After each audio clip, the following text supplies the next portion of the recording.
Uh, All right. what's the next topic? I don't think I wrote Next these. one is who has the most tragic backstory? Gaara, Edward Elric, or Sanji? Okay, never I mind. think we I could did. just We skip yeah this yeah one we already because we literally know straight up.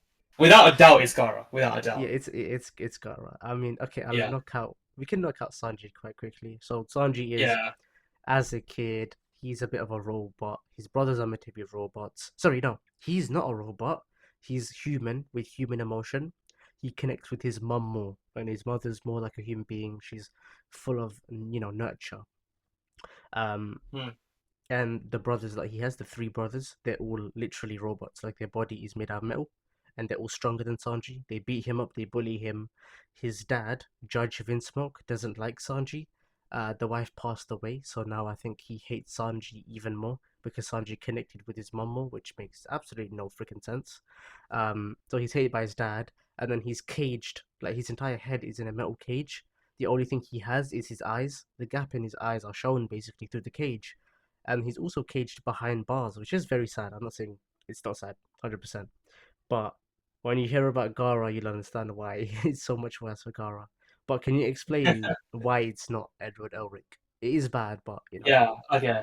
With Edward Elric, right? A lot of the sad things that happened to him, you could say, is kind of a result of his actions. Yes, he was a child, but the other two characters, like, they were just born into these circumstances, and like they just had a shit life. Whereas yeah, with Edward, it was like, okay, so he had a parent pass away, and then he knew about the laws of transmutation and the laws of equivalent exchange. Yet he still went about it and tried to um, resurrect his mother using alchemy. And then in that process, of course, she didn't come back to life the way he wanted her to. She became like an homunculus and then passed away really quickly. And then after that, his brother lost his whole body, and he had to tie his brother's soul into a suit of armor. And in the process, he also lost his one of his arms and one of his legs. So yeah, it is pretty sad and it is pretty unlucky. But it would never have happened if he didn't do the alchemy to bring her back in the first place. And yeah, what we realize is the law of equivalent exchange is kind of like accurate in terms of if you want to bring someone back to life, someone has to go as well. So he actually almost got lucky in the sense that he didn't lose his brother. His brother didn't pass away. But yeah, it was kind of self-inflicted. yeah, So I would say Sanji and yeah. Gaara had it all.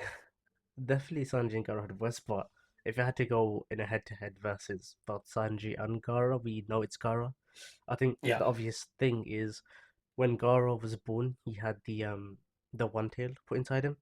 His Mm. mother who cared for him. And by the way, can I exclaim that his mother was the only one who cared for him? At least Sanji had a sister who cared for him and helped him escape the prison. Gaara only actually ever only had his mother, and his mother passed away. Just like a shonen protagonist, he doesn't have a mother. Mother passed away at like birth. Wait, what about Um, his siblings? they hated him. No, they were fearful of him. They always were. Kan- Like Kankuro and Tamari. Temari, yeah, Temari and Kankuro were always on edge, like constantly. It's not like they ever showed Yeah, any ill love to they him. were on edge. That's true. That's No, true. But I think they they did love probably him. no, they probably loved him, but the problem is they couldn't have enough of an impact because there's greater powers, right? Like for Yeah. Sanji, the greatest power, or the person who had the greatest power to him, was the fact that his sister could escape him from the prison. He ran away from Judge Vinsmoke. Garo was trapped in the village, and the village head was his own dad.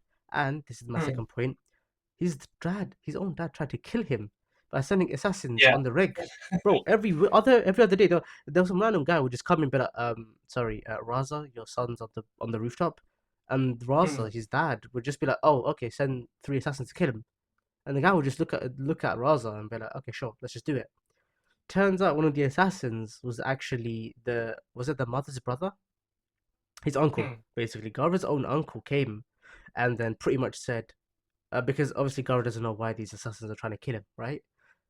He beats Hmm. the crap out of like three assassins, I'm pretty sure, and the third one that he beats is his own uncle. And Gara's there like a 4-year-old kid on the rooftop crying away, and he's like, "Wait, why, uncle? Why did you try to do this?" And then he's like, "Your father told me to assassinate you, and this and that."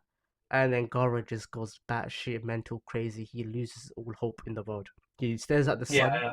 and the very next scene is the one tail coming out of Gara and just going up to the moon, like the classic moon shot that Naruto Yeah. The Naruto classic. Shippuden has. Yeah. Is that the same shot when Obito went crazy and the moon went red because of the blood that he started Yeah. spilling of the people? But Gaara's own Uh, dad tried to kill him. Mom's gone. Uncle tried killing him. No one around him. Temari Kankuro are kids, so they can't really do much to influence his life. You know, it's under his yeah. dad, so he Yeah. kept Exactly. everyone away from him purposefully. And it's like And then he his didn't. dad had the bloody. He had the audacity to say, "I'm proud of you" in the water. He's Oh my reanimated, and god, that he was said, the dumbest episode. I'm so "The sorry. Everyone, audacity!" Oh my. everyone hated that. Everyone hated that. Like he came back, he had gold, right? And gold is obviously Yeah. heavier than sand, and Yeah. he was Yeah. basically overpowering Gaara the entire time. And then Ospel plot armor came out of nowhere. Gaara somehow beat him, and then Yeah. and Yeah. as he's crumbling away, and he's gonna get trapped in like the sea, he says, "I'm proud of you, son." Every person's reaction on YouTube I've watched to that, some people are like, Yeah. "What the hell? How are you proud of him? You Mm. tried killing him." And then You the know other what? half of What would people have that been watched better it, writing there, Bruno? yeah, Like they could have explained in that moment. He could have explained to his son like his like reasons for everything, and then apologize rather than saying, "I'm proud of you." That's so would stupid, in my no, opinion. yeah, but I know that would be slightly better. But would you Yeah. think like no, that's definitely 100% better, right?